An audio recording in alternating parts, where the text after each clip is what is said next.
yang masih single, yang banyak khawatirnya ketika akan menikah, khawatir kurang, khawatir nggak dapat ini, nggak dapat itu kan pikiran kamu saja sekarang.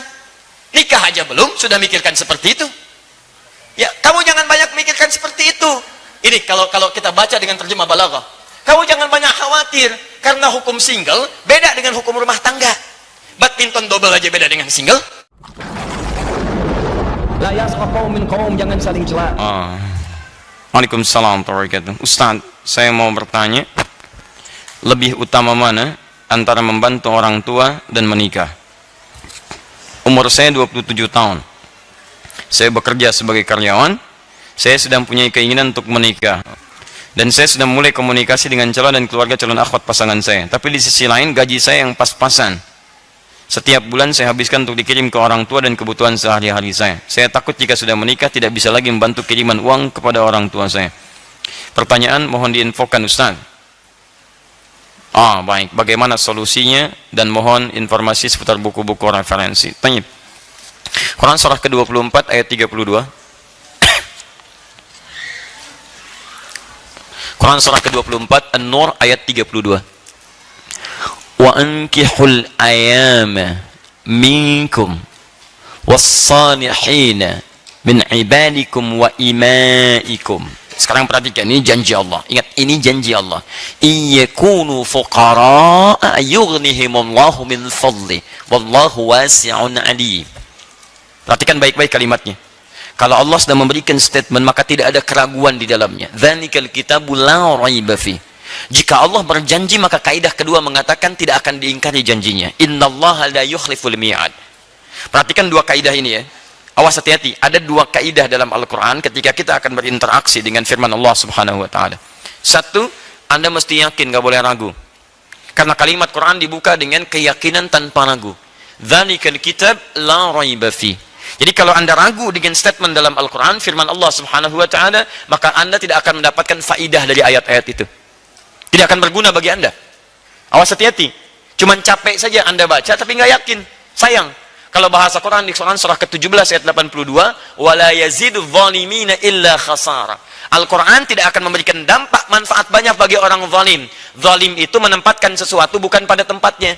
Tempat Quran keyakinan. Anda tidak menempatkan itu. Anda tempatkan keyakinan di keraguan. Maka kata Quran, Quran tidak akan memberi manfaat pada Anda. Kecuali Anda rugi saja. Ini kaidah pertama.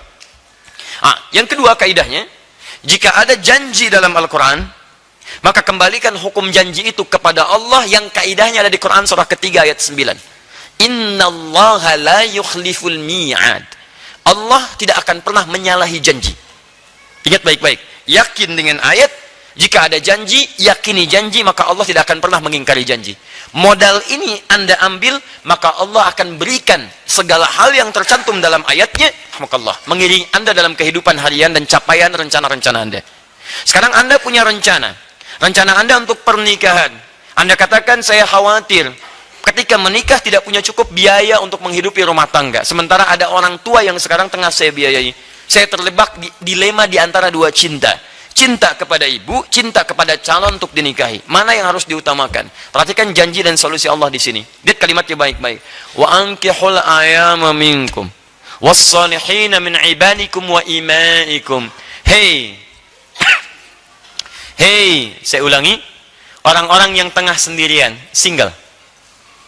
Kalau jomblo agak kurang enak ya. Hey, orang-orang yang masih single. Ya, ayo dorong mereka untuk mau menikah. Dorong untuk mau menikah. Tentunya dengan syarat-syarat yang telah ditentukan dan berlaku syarat ketentuannya. Ingat, tidak semuanya setiap yang sendirian itu menikah. Hati-hati ya, ada ketentuan-ketentuan yang terurut di situ. Ada kemampuan secara, awas hati-hati, secara mental, secara fisik, ada secara materi yang cukup untuk kepernikahannya. Dan turunan-turunan yang lainnya. Sekarang kalau Anda memenuhi itu, maka kata Quran, ayo dorong untuk menikah. Daripada nanti, maaf ya, keadaan Anda tumbuh berkembang, fisik Anda berkembang, emosi berkembang, ada kontrol yang tidak mulia di dalamnya, maka terjebak dalam perbuatan maksiat di situ.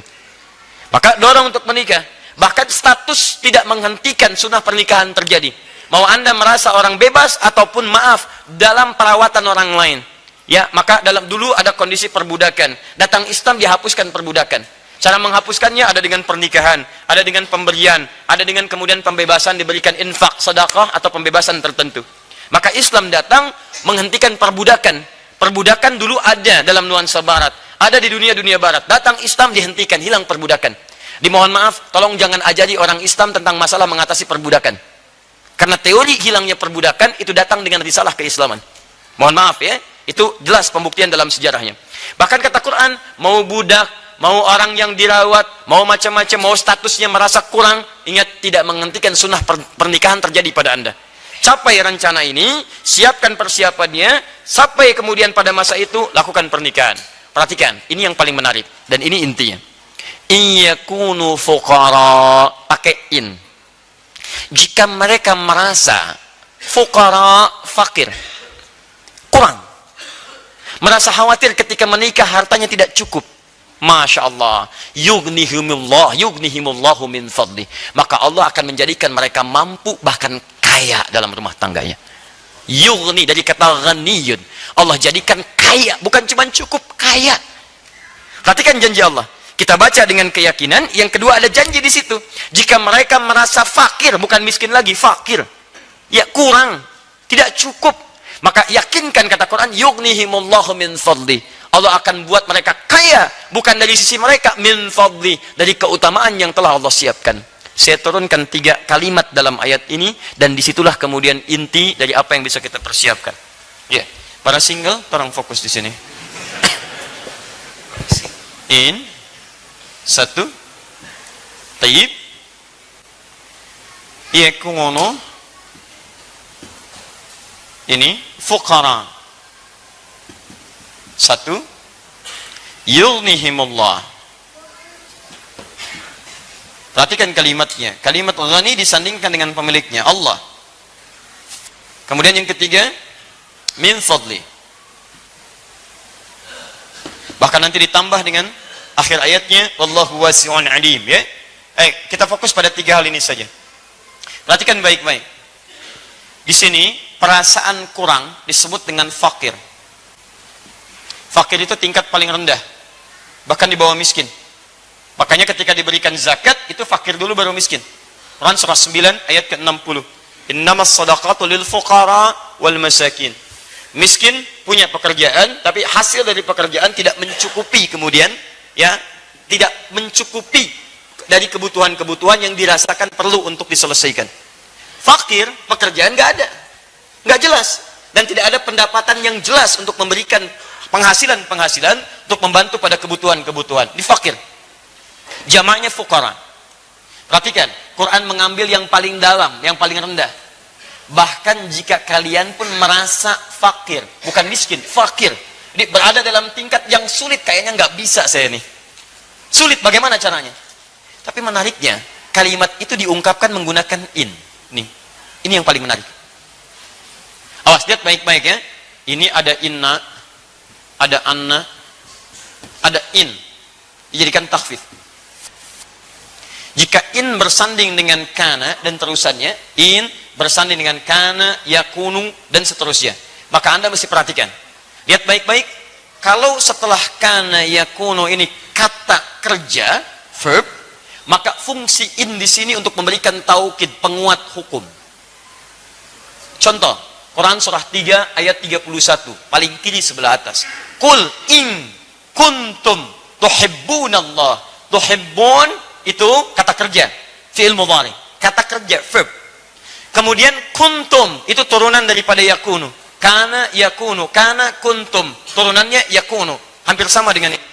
Dimulai dengan in, karena setelah kalimat turunan ini ada kata kerja, tuhibbunallaha, maka in diartikan serius, sungguh-sungguh, penguat. Kita terjemahkan, jika kalian serius mencintai Allah, fattabi'uni, maka ikuti aku, tuntunan Nabi dalam kehidupan. Tapi kalau setelah in, kemudian ada kana, yakunu, dan bentuk jama yakunu, setelah itu kemudian ada sifat atau keterangan, maka in ini menunjukkan perasaan saja, kekhawatiran, dan belum tentu terjadi seperti apa yang dirasakan. Seakan-akan Allah ingin sampaikan kalimat ini, hei yang masih single, yang banyak khawatirnya ketika akan menikah, khawatir kurang, khawatir nggak dapat ini, nggak dapat itu kan pikiran kamu saja sekarang. Nikah aja belum, sudah mikirkan seperti itu. Ya, kamu jangan banyak mikir seperti itu. Ini kalau kita baca dengan terjemah balaghah. Kamu jangan banyak khawatir karena hukum single beda dengan hukum rumah tangga. Badminton double aja beda dengan single. Jadi ketika antum suasana single, pemikiran single jangan dibawa ke pemikiran rumah tangga. Karena konsep kehidupan manusia ketika single dia akan beda karunianya ketika dia telah berumah tangga dalam kehidupan. Allah itu adil. Tidak mungkin rahmat Allah diturunkan serupa. Anak kecil beda dengan yang telah dewasa. Bukankah Anda memberikan jajanan pada anak TK beda dengan anak SD? Bukankah SD beda dengan SMP? Bukankah SMP beda dengan SMA? Bukankah SMA beda dengan kuliahan? Itu single. Anda saja sudah memberikan sesuai taraf keadilan. Apalagi Allah yang maha adil. Jadi rezeki Anda ketika diturunkan saat Anda single, itu akan beda ketika Anda telah berumah tangga. Lain. Gak percaya? Cepat nikah. Ayo kalau gak percaya. Ya, lihat kalimatnya. Kamu tuh banyak khawatirnya. Pengen nikah, khawatir ini, khawatir itu, khawatir ini, khawatir itu. Capek antum. Begitu ditanya, nunduk aja begini. Nama siapa? Masya Allah. Susah antum, capek. Maka lihat janji Allah di sini. Hei, berikan motivasi. Lihat. Yughnihimullahu min fadli. Ya-nya dibuang. Padahal asalnya bisa dibaca begini. Yugni. Tapi karena ada in, ya-nya dibuang. Jadi yugni, cepat. Ada ya, bacanya panjang. Yugni. Tidak ada ya, baca cepat. Yugni. Dalam kalimat balaghah, ini bisa dibaca. Kalau satu bacaan dari panjang jadi pendek, dipendekkan, itu artinya menunjuk sesuatu yang cepat. Seakan Allah ingin katakan, kalau kamu banyak khawatir sebelum menikah, saya buktikan setelah menikah, saya akan percepat kebutuhan kamu untuk didapatkan. Nih, Allah jadikan kamu yugni, bahkan kaya. Cukup kaya. Masya Allah.